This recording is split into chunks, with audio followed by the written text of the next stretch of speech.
The science of acoustics, or the science of sound, studies the physics behind the sounds we hear every day. Scientists focus on how sounds are made, how they are transmitted, what forces affect their movement, and how the human ear detects and translates them to our brains.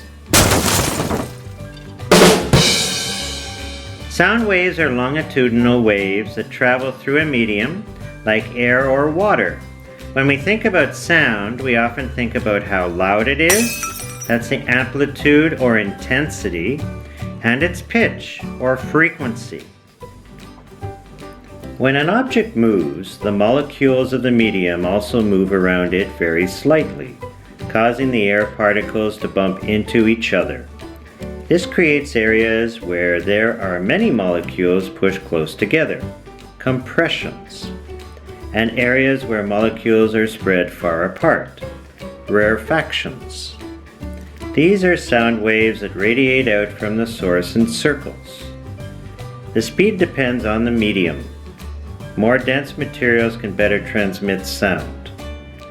When sound waves hit a solid object, they can bounce back as an echo, echo, echo. Well guys, we are going to make a kazoo.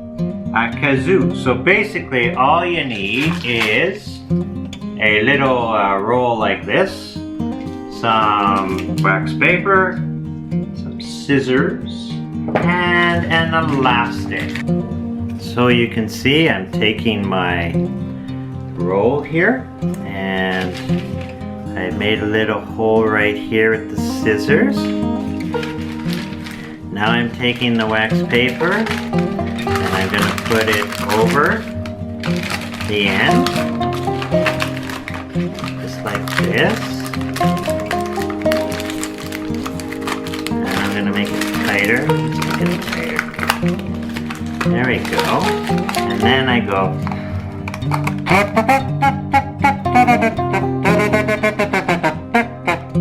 How cool is that?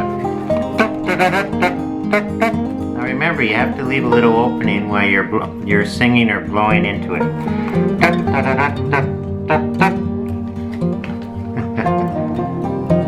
When you sing, it pushes air through the tube. This causes the wax membrane to vibrate, sending sound waves out. These waves reach your ear and cause your eardrum to vibrate, resulting in that classic kazoo sound.